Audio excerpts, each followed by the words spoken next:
우리 성도님들께서 기도해 주셔서 지난 한 주간 발리에 우리 교회가 해외에 건축하고자 하는 교회를 방문했습니다. 다음 주일 정도에 사진들을 좀 보여드리면서 하나님께서 일하시고 있는 현장을 함께 나누고자 합니다.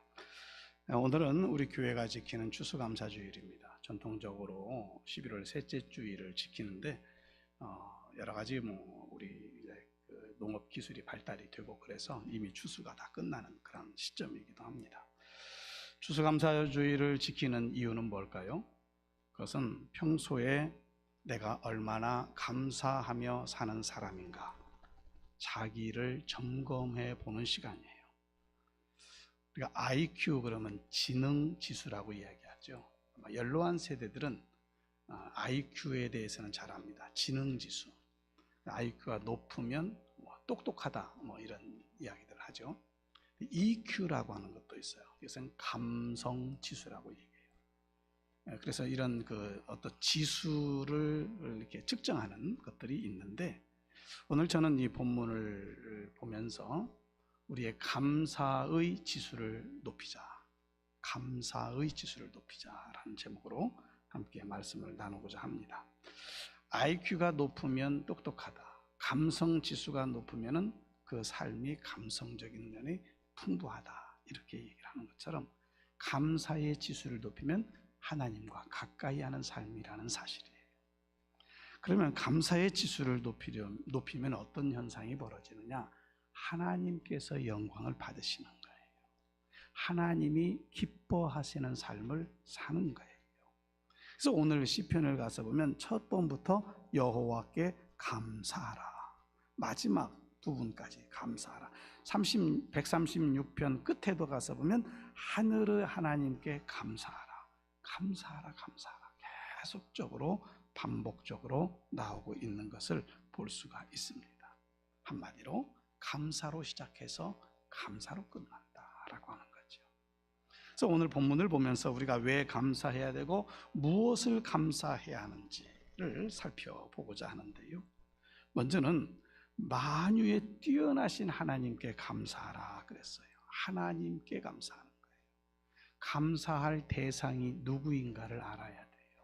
내가 어떤 사람에게 도움을 받으면요, 그 사람 참 감사해, 나에게 도움을 주었어 하는 것처럼 나의 인생의 여정에 감사할 대상이 누구인가를 정확히 알아야 된다. 2절에서도 모든 신에 뛰어나신 하나님, 5절에서 지혜로 하늘을 지으신 하나님, 7절에서부터 쭉 9절까지 보면 빛과 해와 달과 별들을 주관하시는 이 하나님을 향하여 감사하라, 이렇게 이야기하고 있어요. 하나님은 누구와 비교할 대상이 아니에요. 창조주이시며 심판의 주이십니다. 그러기에 모든 것에 뛰어나신 하나님, 영원부터 영원까지 계시는 그 하나님 앞에 감사하는 삶을 살아야 될 줄로 믿습니다. 그런데 그 하나님이 우리에게 이루신 일이 뭐예요? 하나님이 나에게 복을 주셨다, 물질에 복을 주셨다, 자녀들의 축복하셨다, 그거 다 2차적인 거예요. 1차적인 것은 뭐냐면 구원이에요. 그래서 먼저 하나님의 구원을 찬양할 수 있어야 되고 감사할 수 있어야 돼요. 오늘 읽지 않았지만 10절부터 쭉 20절까지의 내용을 가서 보면 이스라엘을 애굽에서 건져내신 하나님, 그 하나님을 잘 묘사하고 있는 것을 보아요. 강한 손과 펴신 팔로 인도하셨다. 홍해를 가르시면서 인도하셨다. 바로와 그 군대들을 홍해 가운데 수장시키시면서 이스라엘을 지키시는 하나님. 광야를 지나지만은 광야를 통과할 수 있도록 인도해 가시는 하나님. 그 하나님께 감사하라. 그런 면에 있어서 하나님께서 이스라엘을 구원하시기를 위하여, 건져내시기를 위하여 모세를 부르시고 모세를 통해서 애굽의 이스라엘 백성들을 건져 가나안 땅까지 이르게 하신 이 구원의 역사와 마찬가지로 하나님은 독생자 예수님을 우리 가운데 보내셔서 십자가의 대속의 사건을 통하여 우리의 모든 죄를 사하셨다. 믿습니까? 믿습니까? 나의 모든 죄가 하나님께서 보내신 예수 그리스도의 십자가의 사건을 통해서 깨끗하게 사함을 받았다. 이 사실을 감사하는 거예요. 이게 첫 번째 감사예요.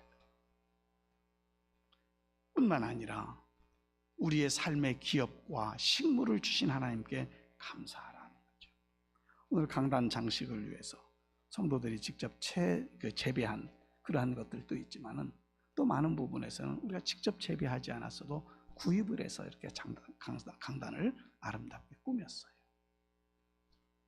자, 이렇게 보면서 하나님께서 시기와 때를 따라서 이른 비와 늦은 비를 주시고 수고한 농부들의 땀을 통해서 이렇게 아름다운 열매들을, 곡식들을 거두게 하신 그 하나님을 내가 보는 거죠.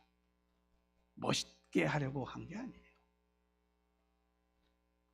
우리의 시각적인 면에서 하나님께서 이렇게 우리의 삶에 풍성한 열매들을 주심을 통하여 하나님의 이름을 높여드리는 자의 삶을 살게 하셨다라고 하는 것이죠. 우리에게 모든 것을 주신 분은 여호와 하나님이신 줄로 믿습니다. 땅도 식물도 자원도 기쁨도 행복도 모든 우리의 삶의 자리에 주신 분은 하나님이시라는 거예요. 그리고 그 하나님이 주실 뿐만 아니라 돌보아 주신다는 사실이에요. 그것을 감사하라 하는 거예요. 이 모든 것을 받았으면서도 감사하지 못한다면, 기뻐하지 못한다면 그는 믿음이 약한 자예요. 그러나 그 사실을 믿음으로 알고 기뻐하고 감사하는 자들을 보실 때에 하나님은 영광을 받으시는 거죠. 이 시간 우리 모든 성도들이 그 기쁨 속에서 하나님이 나를 구원하셨고 하나님이 나의 삶에 풍성하게 하셨다는 것, 그런 풍성함은 나의 기준이 아니에요. 하나님의 기준. 그 안에 내가 감사할 수 있어야 돼요. 바로 이것이 우리의 감사의 지수를 높이는 방법이에요. 그것이 하나님께 영광을 돌리는 일이요, 하나님의 기뻐하심을 힘입는 성도의 삶의 모습인 거예요. 이렇게 감사의 지수를 높이면요, 내가 기뻐하고 내가 행복한 거예요. 남의 이야기는 하기 쉽습니다. 그런데 내 이야기를 할 때는 달라질 수밖에 없어요. 항상 기뻐하십시오. 목사의 입장에서 여러분들에게 오늘 이렇게 설교를 준비해서 해요. 그런데 제가 설교를 준비하면서 김 목사, 너는 항상 기뻐하니? 감사하니? 다시 저에게 질문을 하셔요. 하나님, 때로 원망할 때도 있었고요, 때로는 슬플 때도 있었지만, 그러나 하나님 말씀 증거하며 다시 감사하는 자의 삶을 살겠습니다. 이게 저의 고백이에요. 완벽해서 감사라고 말씀드리는 게 아니라 여기 있는 저도 하나님 앞에 감사하는 자로 살겠노라고 하는 고백 속에 나오는 거예요. 젊은 나이에 얼마 전에 우리 교회 수요일 날도 오셨던 그런 젊은 여성분이에요. 가정을 꾸리고 생활하는데 폐암으로 세상을 떠났어요. 36살. 그렇게 젊은 나이에 암으로 죽어가는 그 아내를 바라보는 그 남편, 그 딸을 바라보는 부모님, 어떠했을까요? 감사할 수 있을까? 때로는 우리 가운데 오랜 지병을 가지고 하나님 앞에 기도하는 성도들이 있어요. 근데 아직도 그 지병이 낫질 않아요. 감사할 수 있을까? 요즘 젊은이들의 취직난이 아주 심각하지요. 이렇게 저렇게 취직을 해보려고 해도 취직되지 않은 모습에서 정말 감사할 수 있을까? 평생 어린 장애 아이를 키워가는 부모의 심정으로 감사할 수 있을까? 나라면, 그러죠. 그런 분들이니까 감사하세요 말할 수 있지만 나라면 감사할 수 있을까?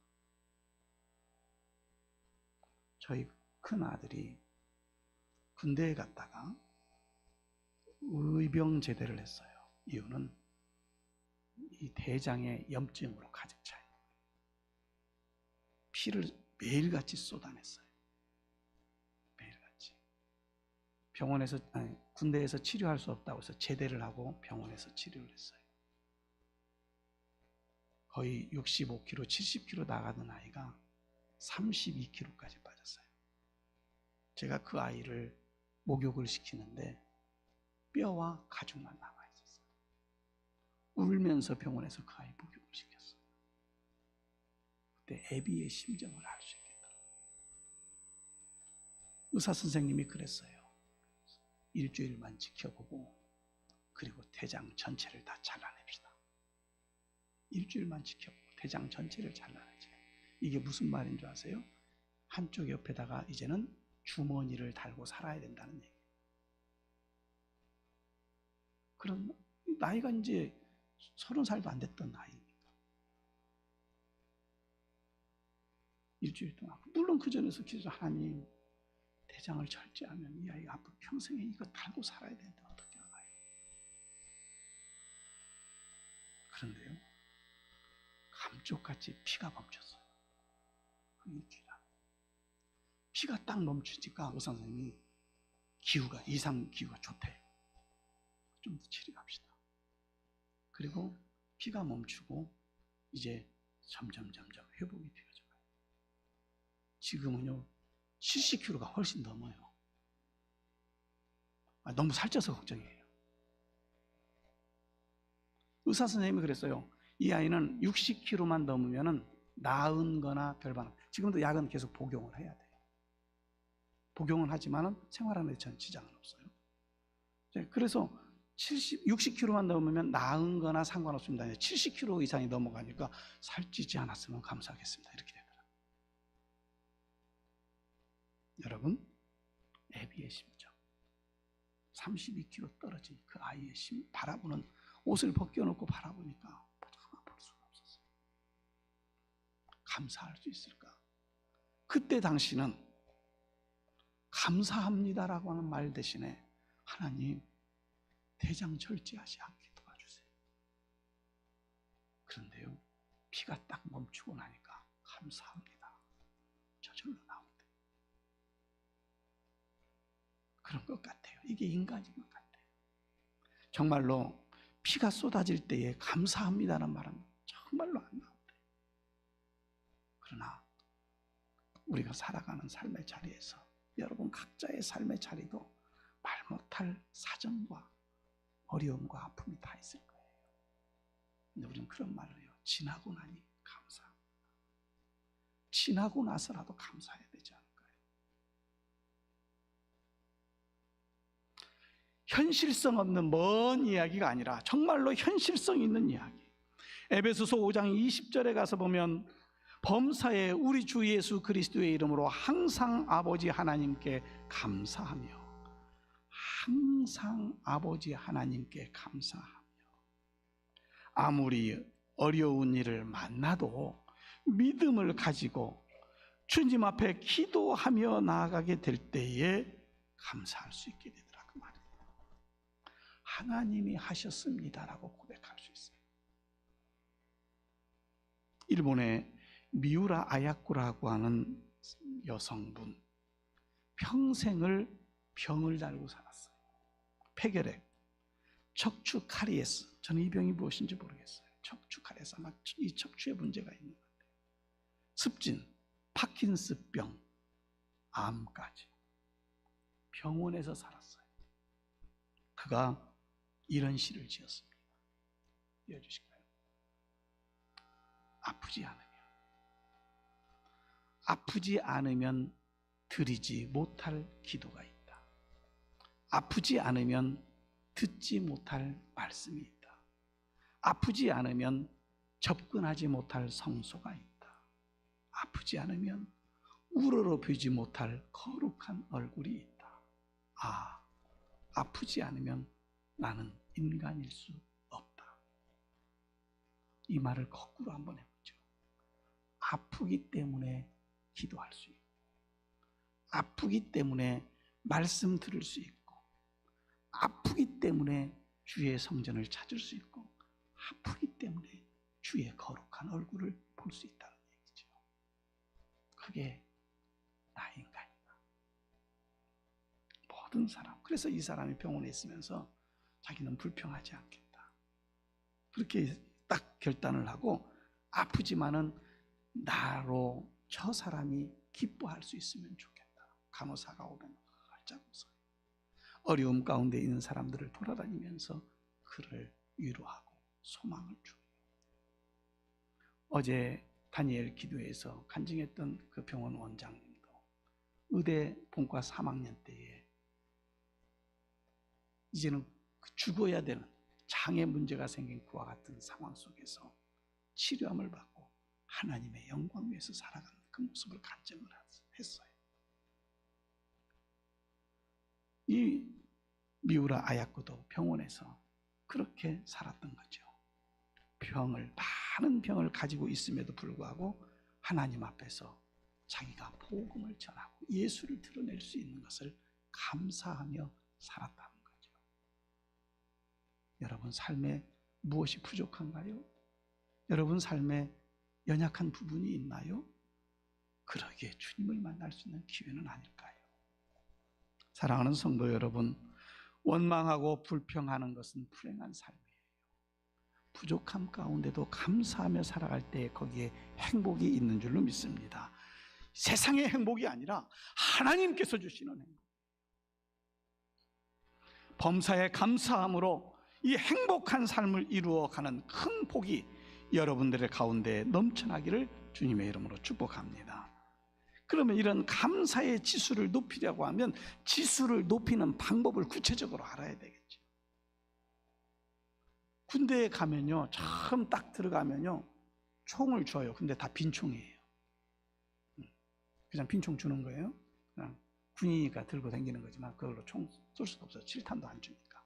근데 그 총을 메고 뭘 하는 줄 아세요? 앞으로 가, 뒤로 가, 좌양좌, 우양우, 좌양 앞으로 가, 우양 앞으로. 이것만 한 2주 하는 것 같아요. 한 1주는 하나, 아무튼. 그게 뭐가 그 군인이 해야 될 일일까요? 네, 단체적으로 착착착 움직이는 것을 계속 반복적으로 훈련합니다. 그리고 이런저런 훈련을 다 거친 다음에 맨 마지막에 실탄 주고 총 쏘는 거 하는 거예요. 훈련이 중요한 거죠. 오늘 우리도 감사의 지수를 올리려면 바로 연습과 훈련이 반복되어져야 돼요. 그것이 오늘 우리가 하나님 앞에 선자의 삶을 살아가는 건데, 먼저 받은 은혜를 기억해내시길 바랍니다. 사람은 그래요.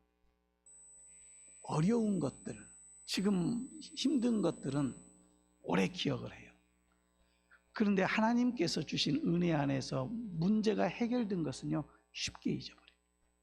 그래서 저는 말씀드리기를, 하나님께서 여러분들의 삶에 이루셨던 일들을 기억해내 보세요. 그것이 받은 바 은혜라고 표현하는 거예요. 그 모든 것 가운데 세상의 많은 사람들 가운데서 나를 구속해 주신, 구원해 주신 그 하나님의 은혜. 부모로부터 신앙을 잘 전수받아서 믿는 사람도 있고요, 나이 60이 돼서 그때 믿어보겠다고 믿는 사람도 있어요.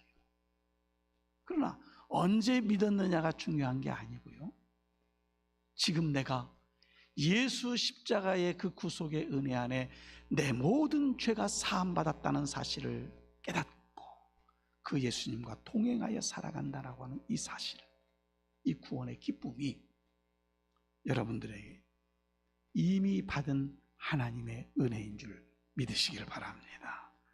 세상의 그 어떤 것보다도 비교할 수 없는 거예요. 한 농부가 배추를 거두고 무를 뽑아요. 불평을 늘어났어요. 올해 참 배추 농사가 잘 안 됐다고 그러대요. 그래서 어제 이거 강당 꾸미는 우리 권사님들이 요즘 배추 농사가 안 됐어요. 그게 없대는 거예요. 있는지 없는지 모르겠는데. 그분이 배추 농사 무를 뽑으면서 금년에 채소 농사 망했다.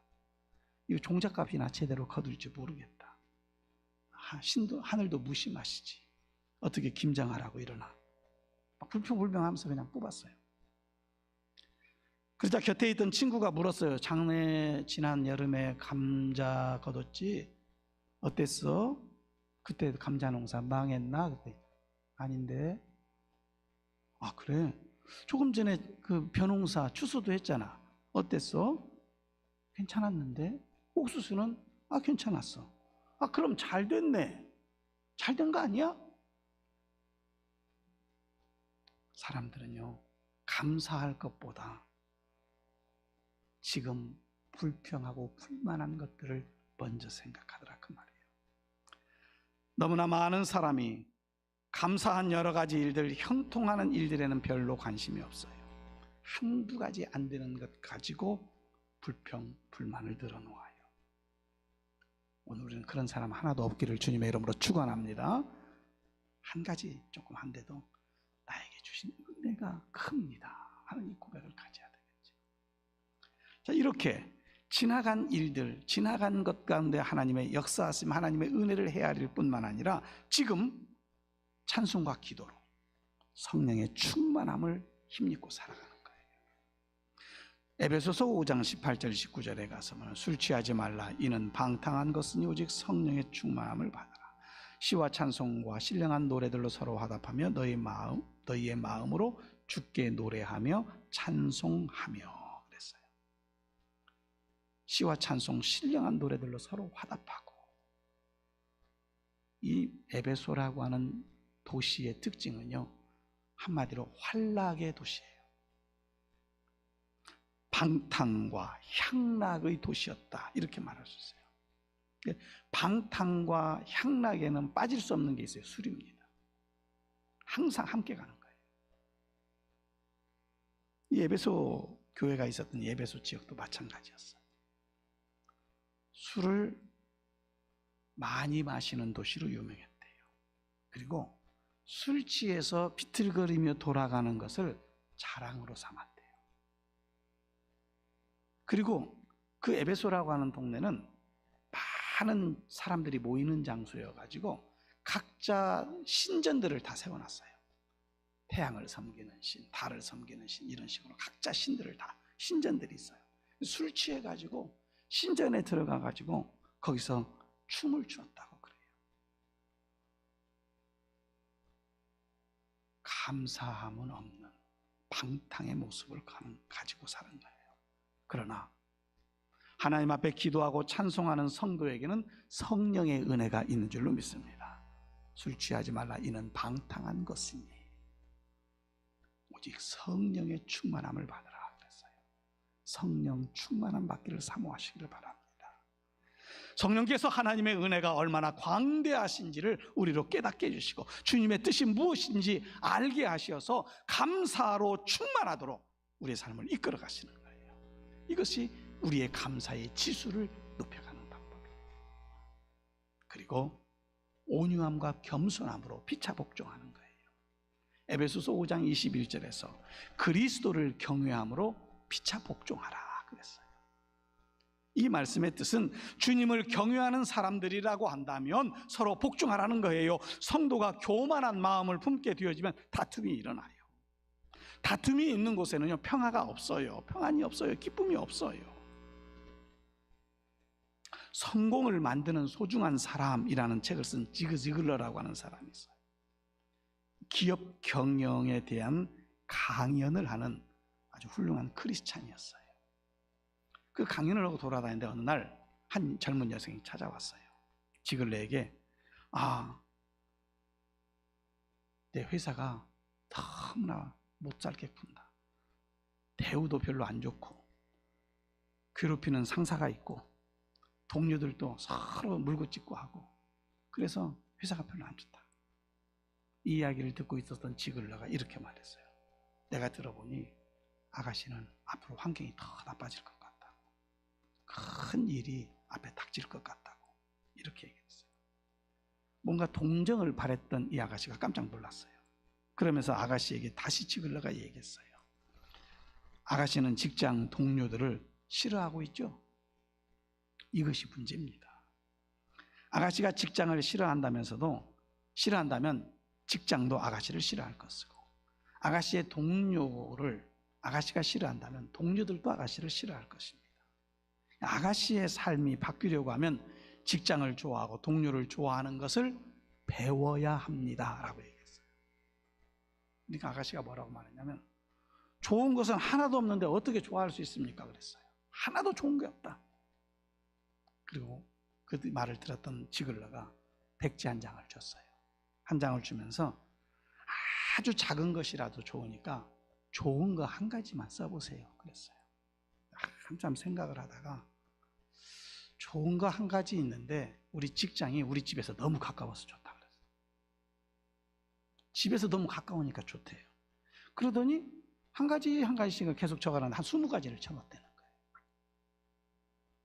다시 지글러가 그에게 말했어요. 아가씨가 다니는 직장이 무척 좋아질 거라고 상상해 본 적이 있나? 아가씨의 주변 동료들과 그 관계가 회복되어질 거라고 하는 생각을 해본 적이 있는가? 그렇습니다. 우리가 주변의 환경과 사물과 사람을 어떻게 보느냐에 따라서 좋게 보이기도 하고 나쁘게 보이기도 하는 거예요.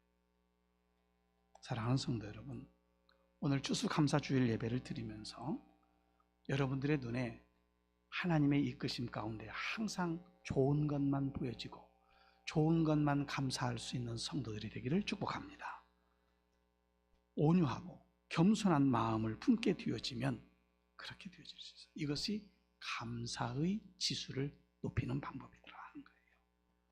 감사의 지수를 높여서 여러분들의 삶에 이것도 감사하고 저것도 감사하고 그 감사의 고백들이 많아지기를 원하면서 그 감사하는 자의 삶에 하나님이 주시는 그 복과 은혜가 넘쳐나는 것을 우리가 믿고 그 주님과 동행하며 주님이 주실 그 복을 소유한 자로 살아가기를 주님의 이름으로 축원합니다. 기도합니다. 살아계신 하나님 아버지, 오늘 시편 기자의 고백처럼 여호와께 감사하라, 여호와께 감사하라 한 말씀 되새겨보면서 우리가 삶의 자리에서 때로는 불평스러운 일들도 있고 고통스러운 일들도 있는데 하나님께서 우리에게 행하신 일들을 먼저 기억하며 감사하는 우리가 되기를 원합니다. 그래서 감사의 지수를 높여 주님 영광 가운데 거하는 저희들이 되어질 수 있도록 성령님 함께하여 주시옵소서. 이를 행하시는 여호와, 그 일을 성취하시는 여호와, 그 하나님이 나의 하나님이십니다라고 하는 분명한 믿음의 고백을 가지고 승리의 삶을 살아가는 우리 모든 성도들 되게 하셔서 기쁨과 감사와 행복한 삶을 누리는 우리 모든 삶이 되도록 인도해 주시옵소서. 걸어가신 예수님의 이름으로 기도드립니다. 아멘.